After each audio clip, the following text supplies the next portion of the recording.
Bonjour à toutes et bonjour à tous et très heureux de vous rejoindre pour ce nouveau numéro de Bonsoir le Béarn, juste avant le week-end. Ce soir, un invité qui va nous parler économie. Nous allons faire le point avec lui sur l'actualité qui touche les cafetiers, les restaurateurs, les professionnels également du milieu de la nuit, les professionnels de l'hôtellerie. C'est le président de l'UMIH, Yves Larouture, qui va nous rejoindre dans quelques petites minutes. Ensuite, chers amis, pendant tout le long du week-end, je vous invite à jouer à notre jeu, celui de la cagnotte, autrement baptisé le mur de la chance. Vous avez, vous le savez, dorénavant deux façons de jouer avec nous, et ce, quelle que soit l'heure à laquelle vous suivez ce replay sur Facebook, sur pau.fr, sur la chaîne locale.tv ou bien sur le sillon.info. Soit vous vous connectez sur le site de la chaîne locale.tv, soit vous vous connectez sur la page Facebook de la chaîne locale. Et là, immédiatement, vous tentez de gagner l'un des 120 cadeaux mis en jeu durant tout le long de l'été, avec en particulier une cagnotte qui ne cesse de monter. Chaque jour, nous remettons 50 € supplémentaires. Regardez aujourd'hui, vendredi 31 juillet, nous remettons 50 € dans la cagnotte. 50 € de quoi? De bons d'achat, des bons d'achat Pau Commerce que vous pourrez dépenser comme bon vous semble au cœur même de l'agglomération paloise. Vous avez également un VTT assistance électrique ainsi que de très nombreux autres cadeaux à gagner. Vous savez immédiatement si vous gagnez, vous pouvez jouer une fois par jour. Pour cela, rendez-vous sur la page Facebook ou bien directement sur la chaîne locale.tv, la chaîne locale.tv pour tenter votre chance. Et le jour où vous jouez, vous gagnez le montant de la cagnotte. Chaque jour, nous rajoutons 50 € de plus. Si vous jouez par exemple aujourd'hui, sachez que la cagnotte est à 200 €. 200 € aujourd'hui, vendredi 31 juillet. Mais je vous donne cela qu'à titre indicatif, parce que peut-être que vous avez suivi ce replay dans 2-3 jours et que le montant de la cagnotte aura augmenté chaque jour. Nous rajoutons 50 € d'achat. Voici l'invité du jour. Il est le représentant des professionnels donc de l'hôtellerie et de la restauration. Yves Larouture nous rejoint dans quelques instants.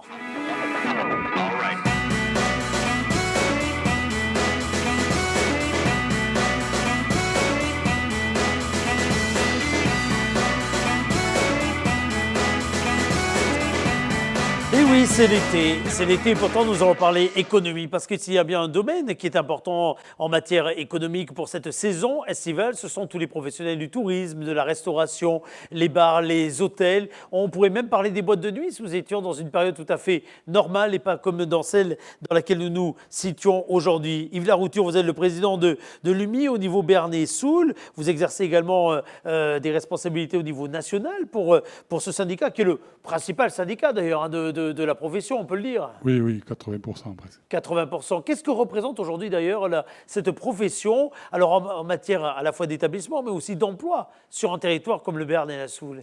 Pour le Béarn et la Soule, on est à peu près pas loin des 700 établissements.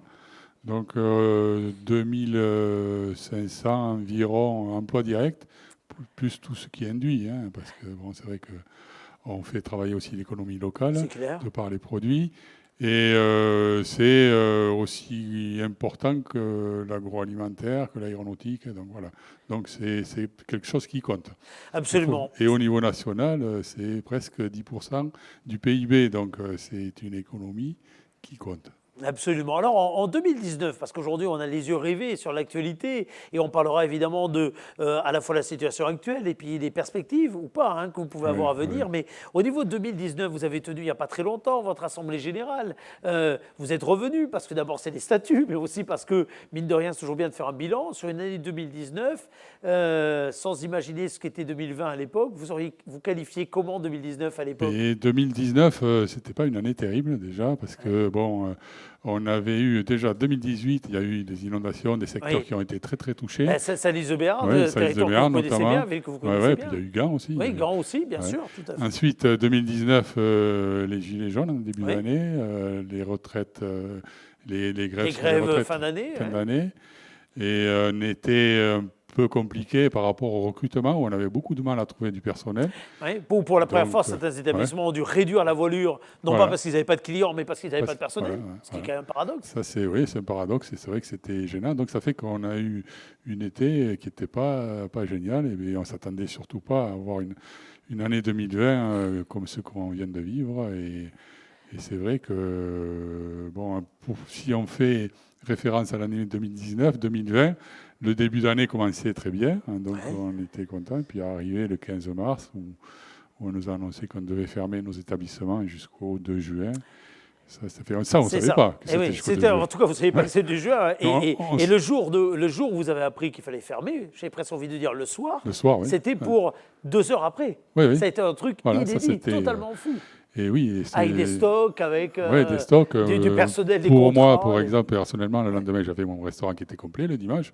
J'ai dû tout mettre à la poubelle parce que nous, on travaille exclusivement des produits frais, donc on n'a pas pu reconditionner. Donc voilà, c'est vrai que on aurait peut-être pu nous laisser faire le dimanche, mais enfin bon, c'est des mesures d'urgence. Et ce qu'on demandait surtout pour la reprise, c'est qu'on ne nous l'annonce pas la veille. Et ça a failli être ça. C'était l'avant-veille. On l'a su 3 jours avant. 3 jours avant. C'est ça. Voilà. Exactement. Avec des protocoles qui ont été mis en place, avec une profession qui a dû à la fois former les collaborateurs pour leur propre protection, d'abord, et puis former les collaborateurs pour les clients. Quelle remise en cause de ce qui fait finalement l'esprit même de la restauration à la française, c'est-à-dire des lieux de partage, des lieux ouverts, des lieux d'échange. Voilà, oui, donc on a dû faire, parce qu'on nous avait annoncé un protocole très très compliqué, difficile à mettre en œuvre dans nos établissements. Donc on a travaillé avec les ministères, et c'est là qu'on se rend compte que d'être réunis à un syndicat, ça vaut vraiment la peine. C'est dans ces moments-là qu'on se rend compte. Dans ces moments-là, beaucoup de gens se sont rendus compte que finalement, l'UMI, ça servait à quelque chose. Donc on a renégocié des protocoles qui pouvaient à peu près tenir la route. Et c'est vrai que pour les gens qui ont des établissements suffisamment grands, ça pose moins de problèmes avec les distanciations, les mesures de nettoyage et tout ça. Sincèrement, dans nos établissements, on est déjà habitué à faire du nettoyage, de l'hygiène, des choses comme ça. Donc ça, c'était pas trop lourd. Après, le port du masque, c'est pas facile à vivre, surtout en cuisine. Mais les distanciations, après, ça a été revu le 2 juin. Donc là, maintenant, c'est à peu près convenable. On peut recevoir des groupes. Oui, quand les groupes sont constitués, on peut les rapprocher. Donc c'est assez souple. Mais par contre, pour des activités comme les traiteurs, par exemple, ça c'est qui reçoivent dans les lieux publics, ça c'est personne n'ose donner. C'est ça, personne n'ose donner une quelconque ordre de consigne, etc. Parce qu'ils ont peur justement des conséquences et des responsabilités après. Et même chose pour les patrons. Les patrons d'hôtel ont réfléchi à 2 fois avant de louer leur chambre parce qu'ils envoyaient leur personnel pour faire du nettoyage et ils les mettaient quand même quelque peu en danger. Oui, bien sûr. Et donc, même eux-mêmes, quoi. Donc c'est vrai que ces mesures ont râlé, mais finalement, c'est pour protéger les clients et c'est pour nous protéger nous-mêmes et aussi le personnel. Et les collaborateurs, bien sûr. Les collaborateurs. Et alors, pour protéger les entreprises, comment est-ce que vous jugez justement les différentes dispositions qui ont été mises en œuvre assez vite, d'ailleurs, au moment du confinement, et puis ensuite qui sont prorogées là maintenant encore au moins jusqu'au 30 septembre? Une des bonnes choses, parce que c'est vrai qu'on râle souvent sur les administrations parce qu'ils ont une attitude de répression, de contrôle, des choses comme ça. Là, pour le coup, dans cette période, ils ont été à côté de nous, ils ont été de bons conseils, ils nous ont bien aidés. Et c'est vrai que quand on avait des difficultés, ils nous accompagnaient. Donc, jusqu'à maintenant, on peut dire que les administrations, aussi bien la directe que la DGFiP, que la préfecture, que tout le monde y a mis du sien. Et on a vraiment travaillé main dans la main et on avait une réponse et une attitude qui était très positive. Et ça, c'est peut-être un bien pour que faire repartir l'économie. Oui. C'est comme ça qu'il faut faire et non pas faire systématiquement de la répression ou des contrôles ou des choses comme ça. Avec des dispositifs également au niveau de l'État, en matière de l'activité partielle ou autre, qui ont été prolongés pour ce secteur-là, comme pour d'autres. L'événementiel en fait partie, etc. Parce que c'était nécessaire. Cela dit, ça va empêcher la casse véritablement dans la profession? Oui, parce qu'on a évalué à peu près à 30% d'entreprises qui allaient ou déposer le bilan ou arrêter de fonctionner.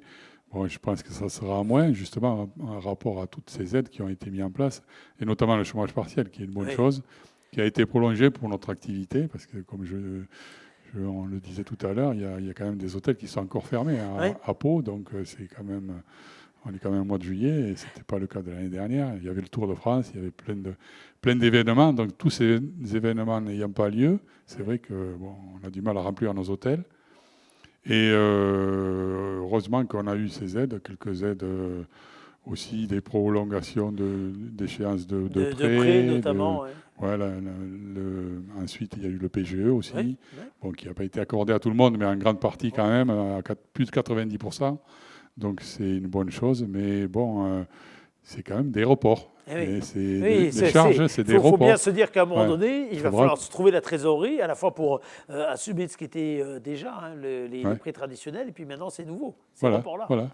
Ça sous-entend que ça reprend. Or, aujourd'hui, on le voit bien.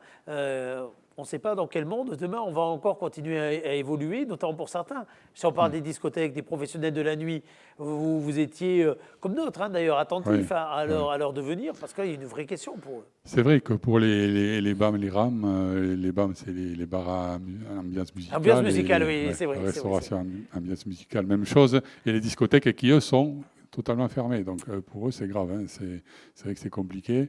Et après, moi, là, j'ai mon avis, je trouve que c'est dommage parce que il y a quand même des gens qui sont consciencieux, qui respectent les distanciations et tout ça, qui ont fait des propositions pour dire on peut essayer. Alors, bien et sûr, quand on voit les débordements qu'il peut y avoir du fait qu'il n'y ait pas de discothèque d'ouverte, comme a vécu notre ami Marco Xibar. Entre une rave party sauvage et une discothèque dont on peut se dire qu'on peut maîtriser le nombre, etc., quel est le pire ? Quel est le pire? On le voit bien d'ailleurs, malheureusement on le voit bien. On le voit sur la côte, on en parlait tout à l'heure, on avait une réunion sur le tourisme et sur les genres de rencontres qui sont organisées sur la grande plage d'Arbiarritz, qui créent des problèmes de nuisances sonores et tout ça. Donc voilà, on espère aboutir à faire réouvrir les discothèques en août, mais bon, ça va être compliqué. Ça sera sûrement en septembre. Voilà. Mais c'est vrai que c'est un travail. Et maintenant, en plus, il y avait le remaniement ministériel. Oui, parce que là, pour le coup, à l'heure où nous parlons, pour être franc, cette émission est un peu enregistrée en décalage. Donc là, peut-être que vous avez un secrétaire d'État, mais peut-être que vous ne le savez pas encore. Voilà. Ce qui est sûr, c'est qu'on n'a pas de ministre encore du tourisme. Ça a l'air assez plié. Cette affaire-là, ça a l'air assez plié. Ça, c'est quand même regrettable, sachant qu'on pèse 10% du PIB et qu'on n'ait pas de ministère. Moi, je trouve ça toujours très étonnant, mais bon, c'est comme ça. Par contre, on a le ministère du temps libre. Et c'est vrai que, après, on s'étonne si on ne trouve pas de personnel. Mais bon. Alors, remarquez, ce qui nous fait le lien avec le prochain sujet que j'allais aborder. L'année dernière, vous étiez dans un moment où vous aviez du mal à recruter du personnel, vous le disiez. Les signaux aujourd'hui ne vont pas être non plus encourageants, alors que, hormis la situation qu'on vit là, ce sont des secteurs dans lesquels on emploie. Ce sont des secteurs dans lesquels on cherche la main-d'œuvre, dans lesquels il y a des carrières. Oui, il y a des choses paradoxales parce que on sait que, par exemple, on en parlait tout à l'heure, sur Loud, tous les cuisiniers, tous les serveurs sont au chômage partiel. Sur la côte, ils cherchent des cuisiniers. Ils cherchent des cuisiniers partout. Et des maîtres d'hôtel. Donc voilà, c'est un paradoxe. Donc il y a, en même temps, après c'est que des emplois saisonniers ou des CDD, mais c'est vrai que c'est quand même paradoxal. Et les gens ont pris goût à rester à la maison en étant payés totalement aussi. D'où le piège qu'il peut y avoir parfois derrière les bonnes dispositions et les dispositions indispensables pour les uns ou pour les autres. À double tranchant, Oui, tout à fait. Qu'est-ce qui fait, selon vous, d'ailleurs, que vos professions, au sens large du terme, seront demain attractives au niveau emploi? Parce que vous avez des porte-drapeaux. Vous faites partie de ces professions, vous avez des porte-drapeaux. Les plus grands chefs sont connus dans le monde entier, souvent encore davantage que des vedettes de la chanson, de la variété. Vous avez des émissions de télé qui célèbrent les cuistots, etc., etc. Vous avez des exemples de carrières extraordinaires. Vous avez des établissements que le monde entier envie. Et pour autant, dans la réalité des faits, vous êtes une profession qui a du mal à recruter. Quel paradoxe. Oui, c'est un paradoxe, mais c'est vrai qu'il y a beaucoup d'émissions, il y en a même presque trop. Alors après, peut-être qu'il y en a parce que, oui, bien, même chose, c'est pas la même chose dans la vraie vie, quoi, dans un restaurant et ce qu'on nous montre à la télé. Après, c'est vrai qu'il y a des porte-drapeaux, c'est vrai que c'est un ascenseur social comme on n'en fait plus. Ducasse, il a un CAP de cuisinier, il vient d'un petit village des Landes, et donc maintenant il a 40 restaurants, et donc je ne sais pas combien d'étoiles. Mais c'est vrai que c'est des professions dans lesquelles on peut évoluer très très vite. Mais à côté de ça, on a par exemple les métiers de serveurs qui ne sont pas valorisés. Et c'est vrai qu'on a du mal à trouver des serveurs parce que déjà le mot serveur. Déjà le mot serveur au niveau servitude. Maître d'hôtel, il faudrait trouver autre chose. Et c'est vrai, mais après, bon, on est en train de réinventer. Maintenant qu'on appelle même les oppositions des minorités partout, dans les conseils municipaux, on peut même inventer un autre nom pour les serveurs, vous avez raison. Oui, de toute façon, on va être obligé de réinventer nos métiers. Donc c'est vrai que un des points négatifs dans nos métiers, c'est qu'il y a la coupure l'après-midi. On travaille le midi, coupure et le soir. Et maintenant, on arrive à essayer de s'organiser, à faire tout ça. Vous avez beaucoup arrivé à faire des services matin ou soir. Voilà. On essaie d'embaucher plus avec des temps partiels ou des horaires réduits, mais les gens qui travaillent le midi ne travaillent pas le soir et inversement. Donc il faut essayer de s'organiser comme ça. Et puis voilà. Et puis de toute façon, il faut qu'on se réadapte. Et c'est vrai que l'hôtellerie-restauration, au moins le métier de cuisinier d'il y a 30 ans, n'a rien à voir avec celui d'aujourd'hui. On ne fait plus les horaires qu'on faisait il y a 30 ans. D'ailleurs, on ne trouverait personne qui voudrait faire ce qu'on faisait il y a 30 ans. Et c'est normal. Et ce sont des évolutions, bien sûr. Et même les dirigeants se remettent en cause ou en question. Et puis, ils ont envie d'avoir une vie de famille aussi. Donc, voilà. Non, mais c'est bien. Ça fait des fois les crises, ça amène des réflexions et derrière des bonnes choses, quoi. On tire souvent des enseignements de moments très difficiles. Donc, il faut espérer que ça sera le cas. Est-ce qu'on a besoin, pour avoir une bonne restauration réputée, etc., alors qu'on a des produits de qualité dont vous faites partie de ces chefs qui savent les mettre en place en valeur ou autre, de chefs étoilés sur un territoire? Vous allez voir où est-ce que, évidemment, je veux en venir. Oui, donc alors, il y a les chefs étoilés, c'est vrai qu'on fantasme tous sur les étoiles, mais il y a des bons... Il y a encore des gens qui disent... Il y a des bons professionnels, et notamment le titre de maître restaurateur, qui est un titre qui n'est pas vraiment connu, et qui est un titre qui est le seul qui est délivré par l'administration, où il y a une charte à respecter. Mais ce qu'il y a de bien dans ce titre-là, on reconnaît le cuisinier. C'est-à-dire qu'un restaurateur ouvrier, c'est pas péjoratif, qui sert des repas du menu du jour, peut être maître restaurateur aussi bien qu'un étoilé. Donc il n'y a pas de différence, il faut de tout pour faire un monde.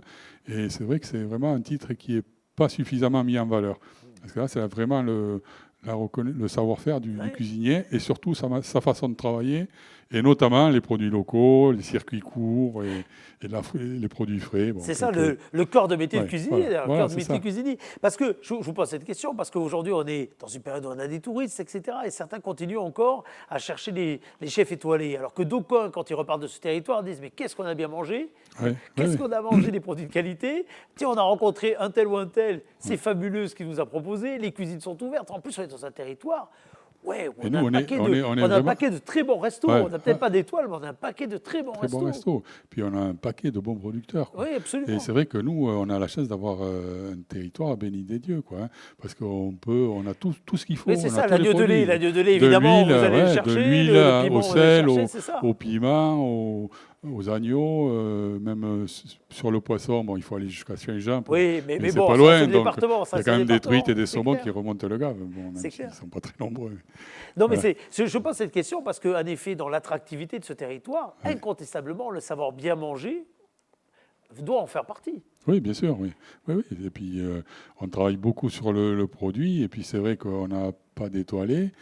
Mais il y a des étoilés en devenir. Et puis, c'est sûr que faut laisser faire. Et je pense qu'il y a de très bons restos. En plus, on a une façon d'accueillir les gens. Je pense que quand les gens viennent une fois dans le Béarn, ils reviennent parce qu'ils se disent on a des valeurs quand même. On n'a pas la notoriété, tout à fait, du Béarn.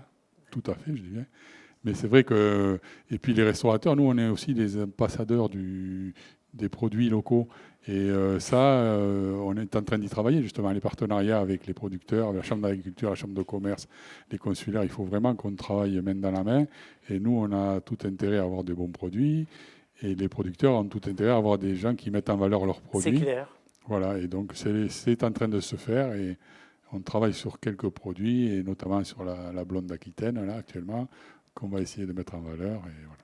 Ce qui, ma foi, est de bonne chose. Vous avez les 20 ans de l'IGP foie gras aussi cette année. 20 ans de l'IGP ou autre. Autant d'occasions de célébrer. Le jambon. Le jambon de Bayonne, évidemment, et le sel de Salis-de-Béarn, si je ne vous en parle pas.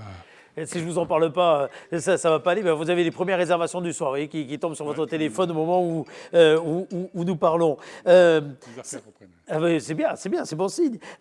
Justement, les chiffres-là réels auxquels vous êtes confrontés aujourd'hui, entre professionnels, on est à la fin du mois de juillet, on peut commencer à tirer quelques enseignements. On nous a dit que ce territoire risquait finalement de bien se comporter parce que les touristes français en particulier, qui ne peuvent pas aller loin, pourraient venir chez nous ou autre. Qu'en est-il là, à la fin du mois de juillet? C'est le cas. Le mois de juillet, on va, je pense, faire le même chiffre que l'année dernière, en général.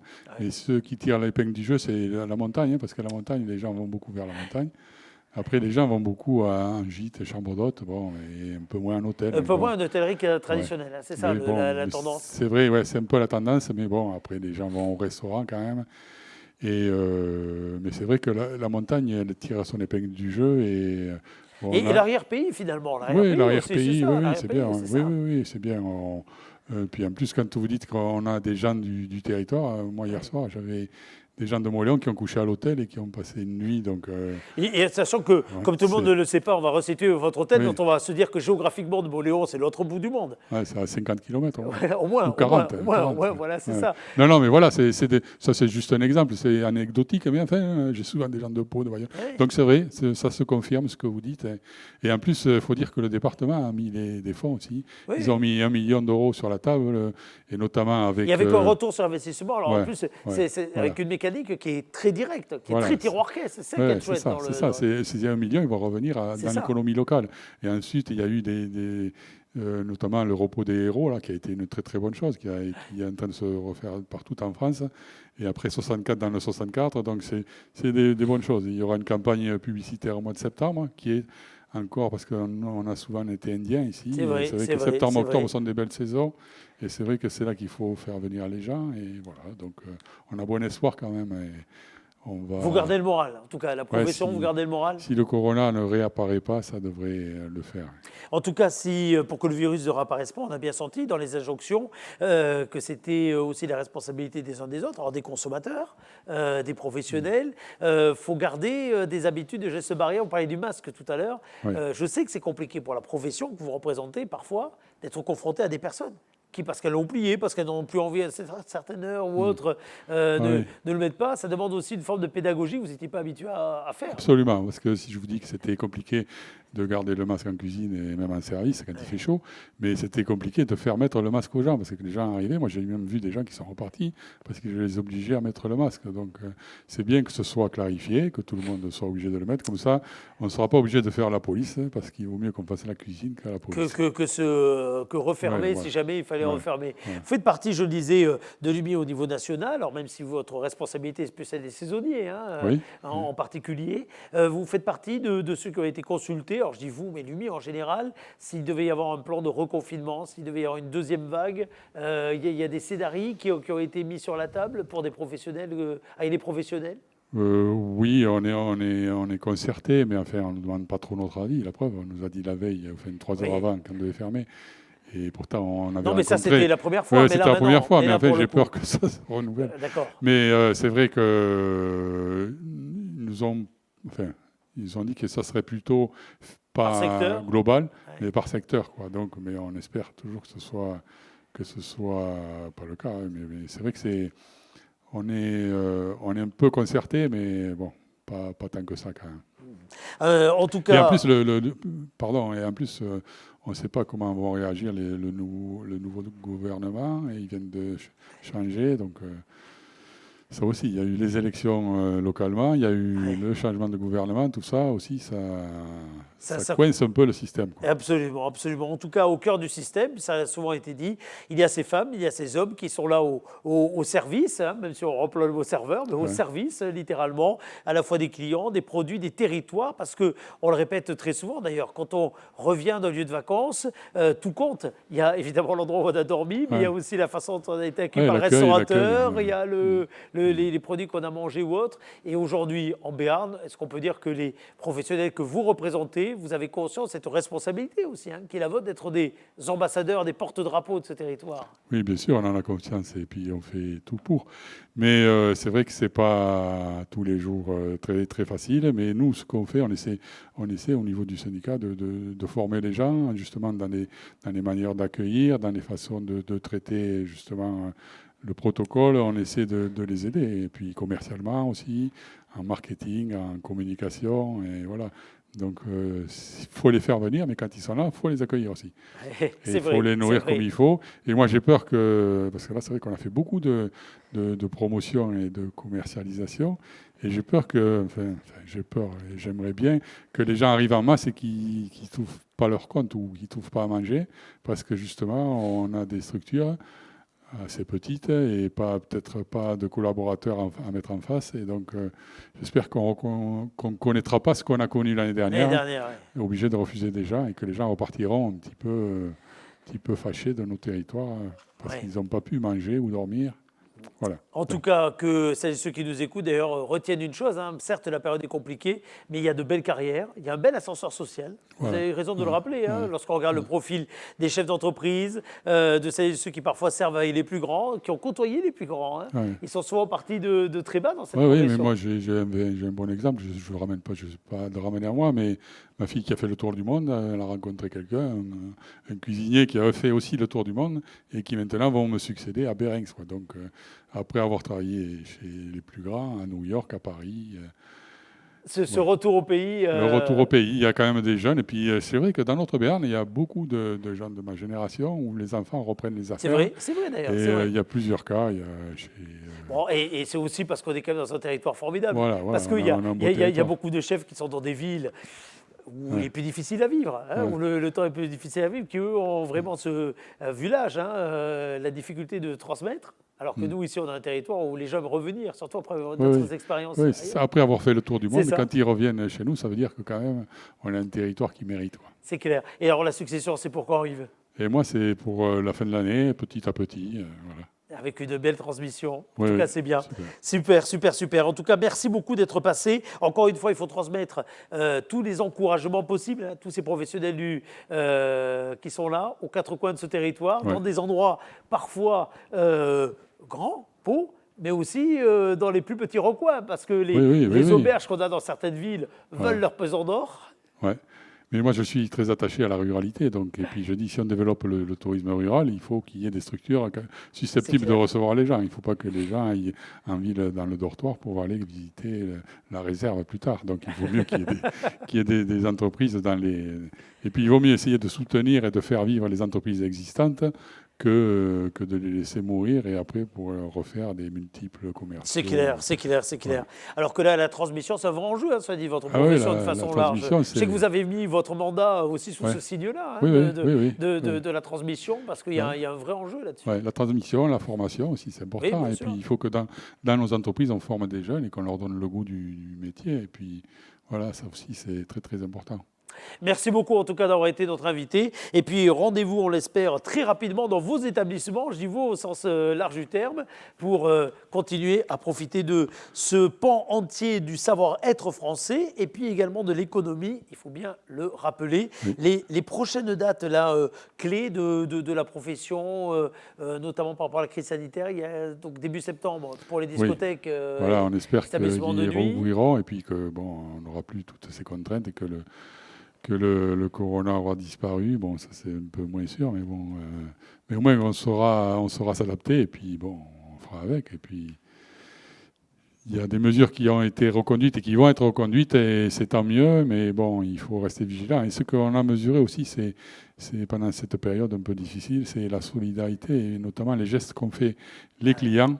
C'est des clients ont racheté, on a mis des bons solidaires en place. Ah oui, c'est vrai. Que les clients ont racheté en disant on ira manger plus tard, mais on va aider ces entreprises pendant ce moment difficile. On a parlé dans cette émission de dispositifs assez originaux, parce que qui aurait pu imaginer qu'on commande pour 3 mois, 2 mois, 4 mois d'anticipation un repas chez un... On a fait des bons solidaires avec mon autre association, les logis du Béarn, du Pays Basque, et on a eu un excellent retour et des gens qui qui ont racheté des bons à 30 € et qui viendront les consommer plus tard. Et c'est un beau geste et ça fait plaisir quand on voit que les clients tiennent à vous un peu. Ça redonne du courage. Merci beaucoup en tout cas et bravo. Ce n'est que juste félicitations pour les très très très nombreux professionnels. Alors bien sûr on parle souvent des brebis égaleuses comme dans tous les métiers finalement. Oui, il y en a partout, mais on voit bien que la majorité sont là, présents au rendez-vous de la qualité, de la convivialité, de la sécurité également, que ce soit d'ailleurs pour les collaborateurs comme pour les clients, parce que la responsabilité du chef d'entreprise, et le restaurateur c'est un chef d'entreprise, elle passe également par là. Merci beaucoup, on se retrouve dans quelques petites minutes, à tout de suite.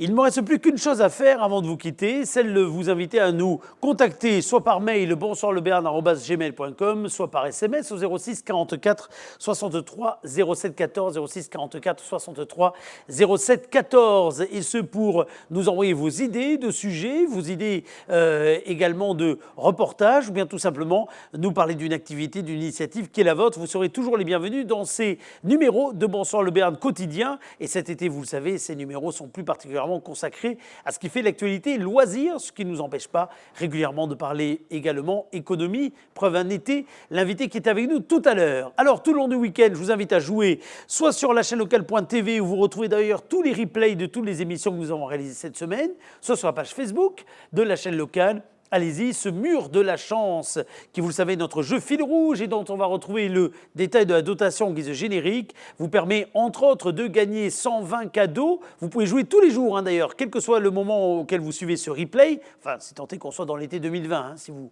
sortez les archives à la fin, je ne sais quelle année, 2060, c'est trop tard. C'est une vieille archive YouTube. Mais si vous cherchez à jouer maintenant, là, parce que vous êtes au cœur du mois d'août, vous pouvez le faire, sachez-le. Pour cela, donc, vous allez sur la page Facebook et tous les jours, vous pouvez remporter l'un des 120 cadeaux mis en jeu et vous pouvez rejouer le lendemain si jamais la chance ne vous a pas souri. Le mur de la chance qui contient, regardez, entre autres des activités à partager du côté du parc Aquasport situé en plein cœur de la ville de Pau. Ce parc Aquasport, en fait, à vrai dire, c'est à la jonction entre la ville de Pau et Bizanos, en tout cas aux portes de la ville. Ce parc Aquasport dont vous voyez ici quelques sublimes images qui vous attendent pour faire du canyoning, pour faire du rafting, pour faire de la bouée également tout le long de l'été. Vous pouvez gagner des activités du côté du stade d'eau vive en jouant donc au mur de la chance, comme cela va maintenant vous être résumé dans le générique de fin que voici. Je vous donne rendez-vous lundi à partir de 18 h. Salut, bon week-end.